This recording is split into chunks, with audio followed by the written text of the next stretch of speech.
यानी परिवार और स्वयं दो को अलग अलग ढंग से साधना है। ये बड़ी साधना है। इसीलिए कहते हैं कि जो गृहस्थ होता है, जब वो सन्यासी होता है तो वो बहुत मजबूत होता है।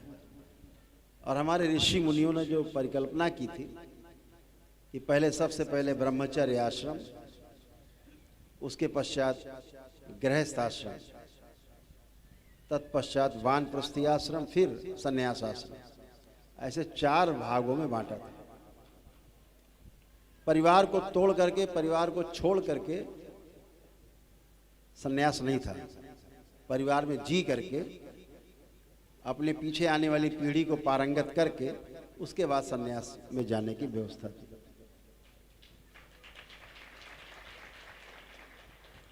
बहुत से ऐसे साधक भी हुए हैं,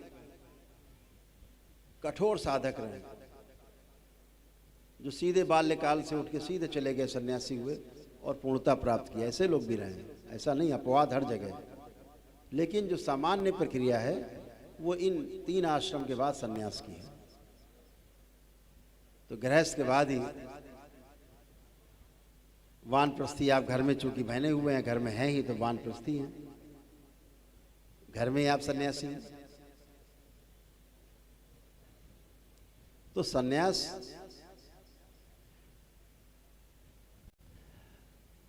एक मजबूत विचार है,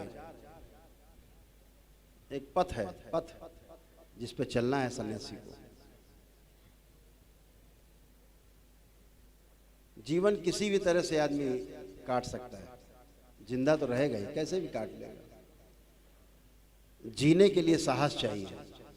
जिंदा रहने के लिए तो किसी के पैरों पड़ करके भी कुछ भी खा पी के जिंदा रहेंगे, लेकिन जीने के लिए साहस चाहिए।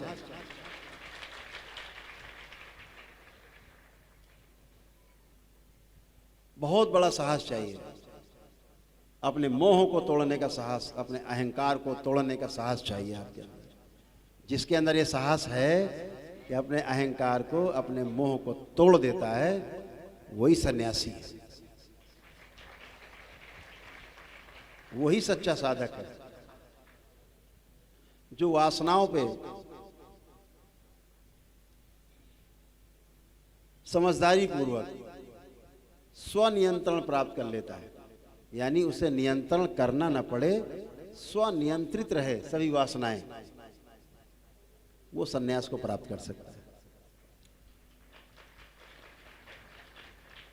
तो इन सब वासनाओं को साधने का काम दीक्षा के बाद शुरू होता है। जैसे आप सब दरबार तमाम गंदगी हटा देता है दिमाग से, तो आप साधना कर पाते हो। तो एक छोटा सा एक ध्यान करेंगे। समय चूंकि आपका ज़्यादा हो रहा, बहुत लोगों को जाना भी होगा, आज समापन दिवस है, तो एक छोटा सा ध्यान पहले करते हैं। ये भी आप प्रातःकाल कर सकते हो, बिस्तर पे लेटे लेटे कर सकते हो। ये वो वाला ध्यान है कि बिस्तर पे लेटे लेटे आप कर सकते हो।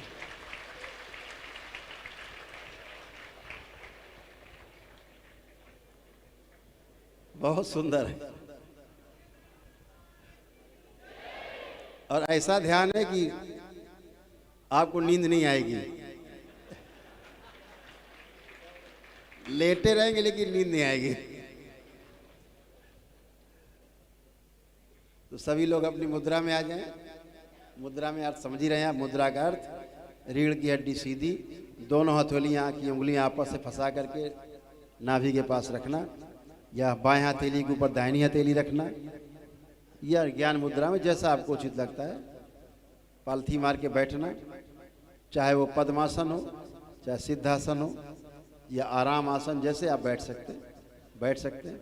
चेहरा हल्का सा उठा हुआ, नेत्र बंद करके चेहरे पे हल्की सी स्माइल, हल्की सी मुस्कान, रीढ़ की हड्डी एकदम सीधी,